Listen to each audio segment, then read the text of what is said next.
recebemos agora as professoras universitárias Patrícia Carmo e Ana Mineiro, que vêm acompanhadas pela tradutora e intérprete Bárbara Almeida. Bem-vindas. Muito obrigada. Obrigada. Eu vou começar então com a Ana Mineiro, que nos vem falar sobre este projeto Sem Fronteiras e também com o Dicionário de Língua Gestual de São Tomé e Príncipe. Como é que surgiu este projeto, Ana? Este projeto surgiu através da equipa de Otorrino, que está inserida nas especialidades do Instituto Marquês de Valflores, nas especialidades médicas em São Tomé. Tem este projeto há 20 anos. E a equipa de Otorrino detectou que havia muitos surdos em São Tomé, uma média maior do que nos outros sítios. E então o professor João Passo foi ter comigo e pediu-me ajuda, porque como eu, digamos, coordeno o Departamento de Língua Gestual na Universidade Católica Portuguesa, no Instituto de Ciências da Saúde, pediu-me então a nossa intervenção para saber como é que havia de fazer. E então engendrámos um plano de ação para fazer emergir, porque aparentemente os surdos estariam isolados e não haveria comunicação entre eles, e engendrámos um plano de forma a fazer emergir a língua gestual de São Tomé, fazer com que os surdos de São Tomé utilizassem os gestos que utilizavam em casa e que, em conjunto, chegassem a gestos consensuais e que, a partir desses gestos primeiros, se começasse então a formar uma língua com a sua gramática, com as suas regras, etc. Como eu não sou surda e nem sequer sou fluente em língua gestual, eu não podia fazer isso. E então a hipótese foi, a Patrícia trabalhava comigo na altura, e ainda trabalha, não é? Como assistente na universidade, e então ela dispôs-se a fazer esse trabalho e a ir para São Tomé fazer essa imersão linguística, fazer esse processo de emergência linguística e ela própria emergir-se, digamos, na comunidade surda de São Tomé, de forma a compreender como é que os gestos estariam, onde é que estariam os gestos, como é que os surdos poderiam comunicar entre eles. E então, durante 1 ano e meio, este projeto continuou. Portanto, fomos para lá, ela foi para lá, ficou lá a viver durante este tempo todo, concentrou-se em encontrar os surdos, em reuni-los e em começar a formá-los. Simultaneamente, também formou pessoas, professores que mais tarde irão, digamos, escolarizar estes surdos, porque um dos grandes problemas, a Patrícia com certeza cá de falar disso, é que estas crianças em São Tomé e Príncipe viviam isoladas. Pela sua condição de surdez, na escola eram enviadas para casa e, enfim, desclassificadas e funcionavam um pouco à parte da sociedade. Portanto, eles nem sequer se conheciam entre eles porque não havia esse contacto sequer pela inclusão na escola. E a partir de agora, a nossa ideia para a terceira fase do projeto é, de facto, constituir uma escolarização em língua gestual de São Tomé para estas crianças. E, portanto, formámos, digamos, algumas pessoas, professores já no terreno, formaram-se em língua gestual, em cultura surda, de forma a que possam proporcionar essa educação a estas crianças. Muito bem, Ana Mineiro, que é professora universitária, já volto a si. Deixe-me também, antes, apresentar as nossas outras convidadas. Bárbara Almeida, que é tradutora e intérprete. Bem-vinda, Bárbara. Obrigada. E a professora Patrícia Carmo, que também é professora universitária. Bem-vinda. Obrigada. Okay.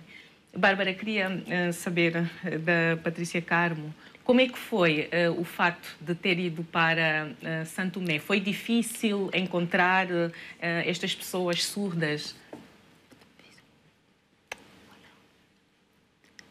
Ao princípio, estava um pouco preocupada porque pensava que ao chegar a São Tomé e Príncipe, nas escolas fosse encontrar crianças surdas, mas deparei-me com essa dificuldade. Há várias escolas lá, fui a várias, desloquei-me a várias, mas que não encontrava crianças surdas. Tive o prazer de contactar com a associação de lá, mas intitulavam a associação como deficientes e disseram-me que havia surdos, pessoas surdas e crianças surdas. Mas a listagem que me deram com essas crianças e pessoas era um grupo de 10 pessoas. Lembrei-me também de contactar com um médico otorrinolaringologista que começou também, esse grupo foi aumentando através daí. As pessoas e as crianças surdas começaram a integrar-se nesse grupo.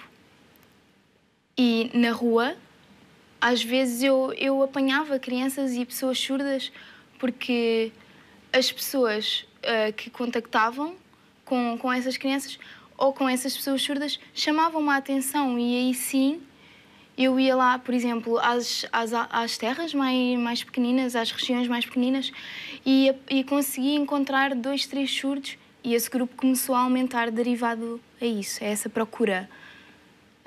Agora, atualmente, tenho um grupo de 100 pessoas. Uhum. E quais são as idades? Então, temos idades entre os 4 até aos 37, entre crianças e adultos. E a comunicação com os pais das crianças é fácil? Aceitaram logo, aderiram logo ao projeto? Sim. A comunicação, digamos que era um pouco limitada. Por exemplo, comer ou dormir, era tudo muito à base de mímica, tudo muito visual. Eram bases.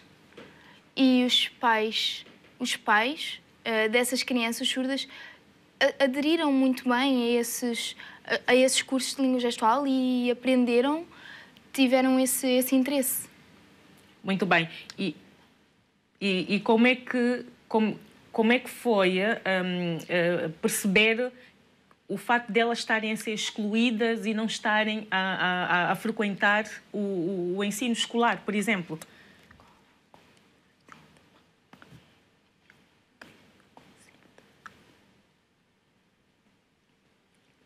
Normalmente, as crianças, este grupo, né, entre crianças e adultos, alguns, sim, foram à escola, mas desistiram logo após os primeiros anos, desistiram. E eu tenho outros que nunca foram à escola, nunca entraram na escola.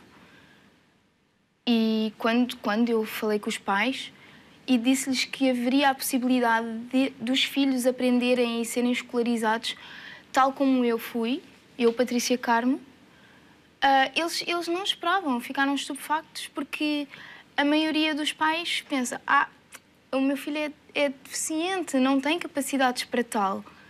Mas não, eu, Patrícia Carmo, disse-lhe que não era possível e que eles poderiam aprender a ler e a escrever.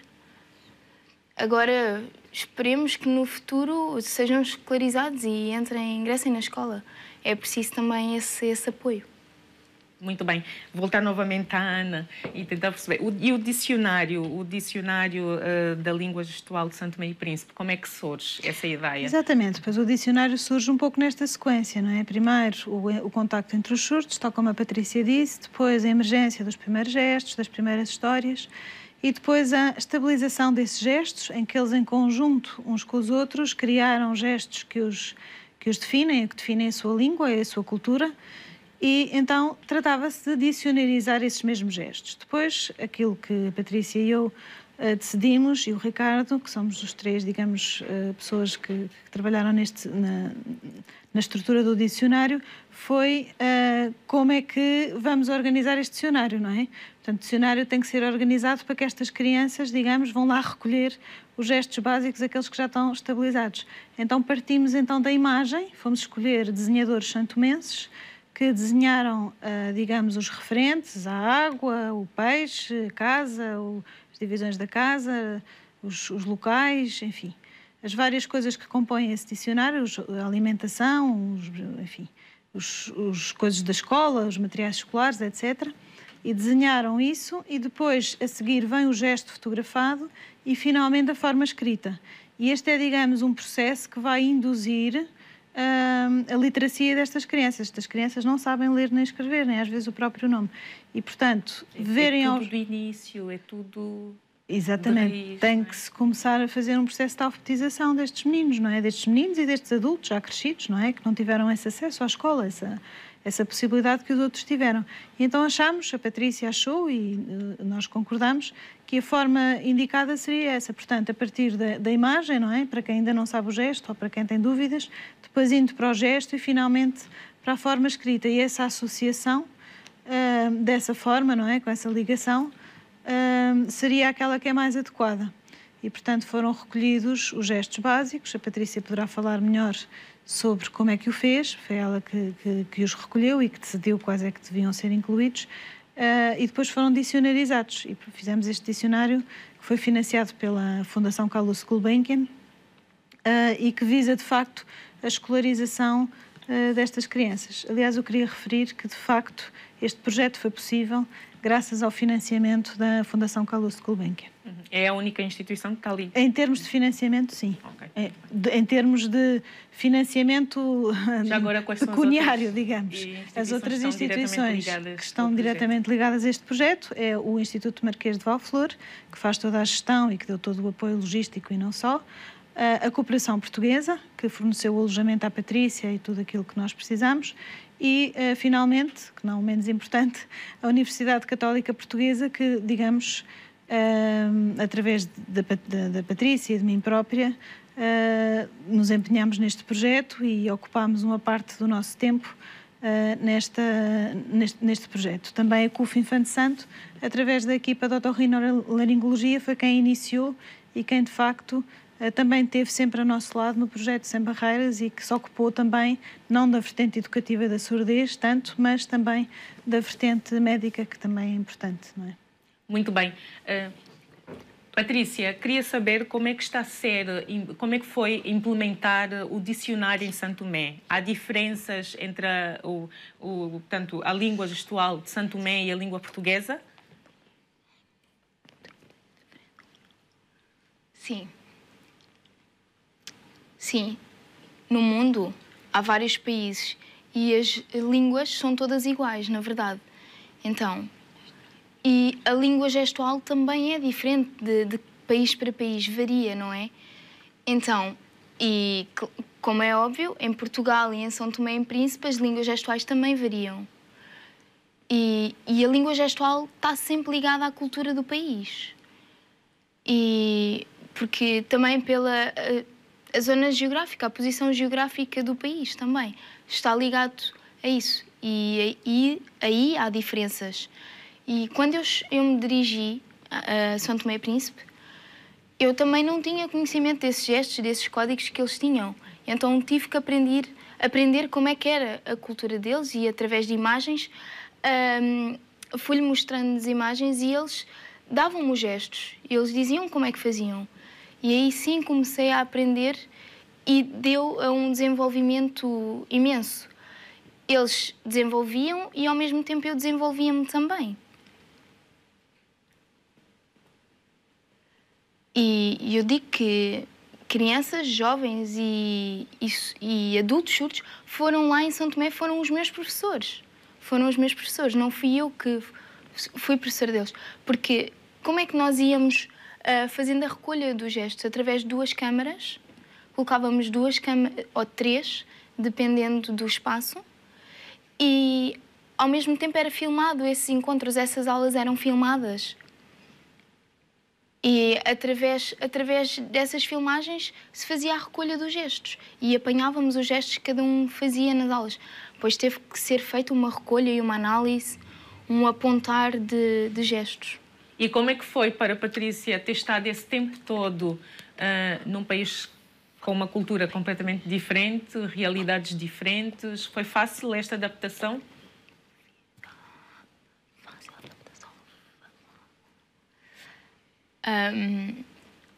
Eu sou uma pessoa de sorte. Digamos que eu adapto-me muito facilmente.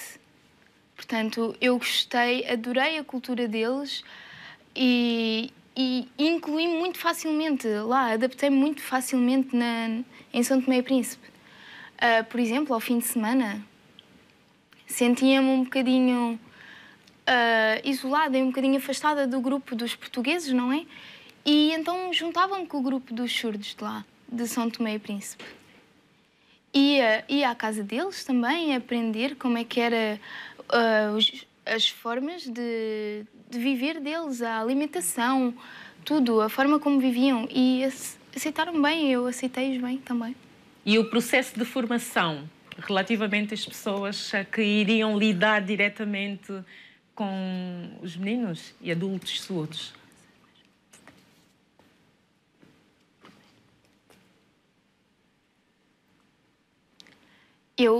Na verdade, eu não fui lá para ensinar, mesmo ensinar na palavra de ensinar. A língua gestual é a minha língua, A língua gestual é a minha língua, LGP. Mas a língua deles é diferente. E eu não ia lá para lhes incutir a minha língua. Quais são as diferenças? Por exemplo, aqui nós fazemos peixe, o gesto de peixe é este. E lá eles fazem peixe. Lá o gesto de peixe é este. Aqui fazemos casa, o gesto de casa é assim. Lá eles fazem casa. Os gestos variam, são diferentes. Por um lado, quando nós surdos nos dirigimos a qualquer país, nós adquirimos muito visualmente e captamos muito facilmente, muito mais rapidamente. E percebemos logo que isto é casa.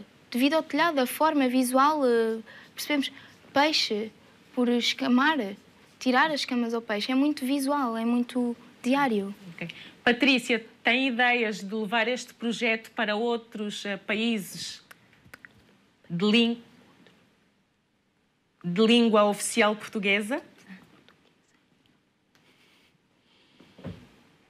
Eu gostava muito. A África tem muita coisa que ainda falta, está muito carenciada, mas em primeiro lugar quero resolver esta questão de São Tomé e Príncipe. O meu sonho é criar uma escola de surdos. Eu sei que sonho muito alto e que é um sonho bastante elevado, mas... Mas não é impossível. Sim, é isso. Espero. Mas é o meu sonho, é esse. Ana, quais são as expectativas? Que balanço é que se faz relativamente a este projeto? Eu acho que o balanço é extremamente positivo. Só 100 crianças que não tinham nada, que não tinham meio de comunicação, que passaram a comunicar, que passaram a encontrar-se aos fins de semana, que passaram a ser amigos, passaram a constituir, digamos, uma comunidade surda.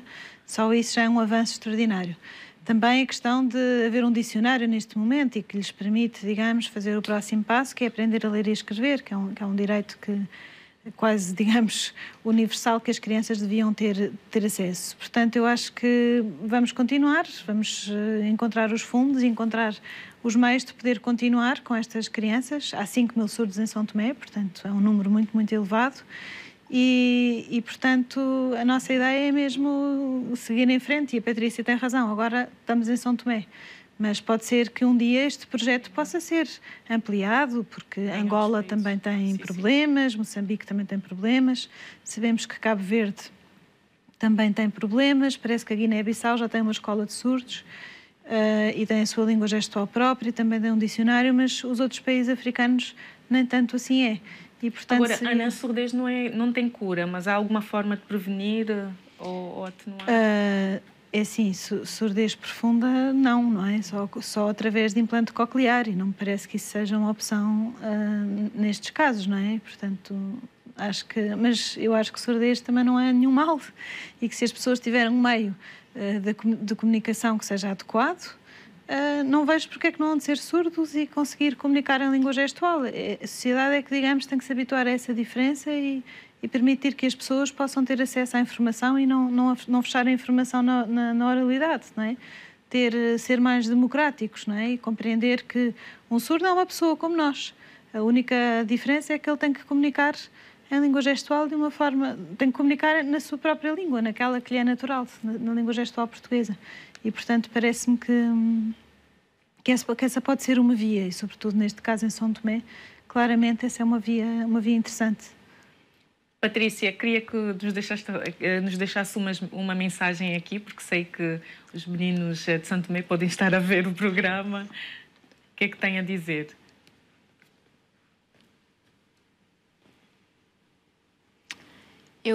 O que tenho a dizer é, em São Tomé e Príncipe, para que as pessoas olhem, a sociedade olhem para os surdos, olhem para essas pessoas, porque são pessoas normais. Podem ir à escola, podem trabalhar, podem ter família, podem construir família e que alguns já têm, porque se há surdos, espero que os apoiem.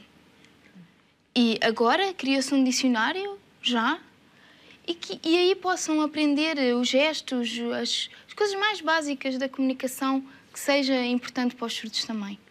Isso é importante. Eu penso, eu penso também que o Ministério da Educação de São Tomé está muito ligado a este projeto, portanto foi um projeto que eles acolheram muito bem, que acolheram com muita... e portanto que o vai levar por diante. Portanto nós temos essa alegria de saber que o Ministro da Educação atualmente e o próprio Ministério e toda a célula do ensino especial está muito por dentro disto, tem, digamos, tratado este projeto com muito carinho, almofadado todas as suas pontas e, portanto, pensamos que isso também é um aconchego, digamos, para que isto siga em frente de boa forma, não é? Num bom caminho. Obrigada, Ana Mineiro, obrigada, Bárbara Almeida, obrigada, Patrícia Carmo, por terem cá estado e que corra bem. Até a próxima. Obrigada também. Obrigada. Obrigada.